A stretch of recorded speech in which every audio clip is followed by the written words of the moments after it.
Nova Starr, a journalist in the 1950s, discovered the case of Janet Drew, an artist that have gone missing.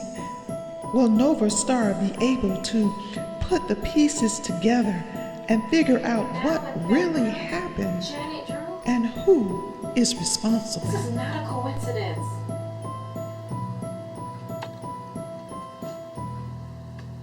This is definitely the work of a serial killer.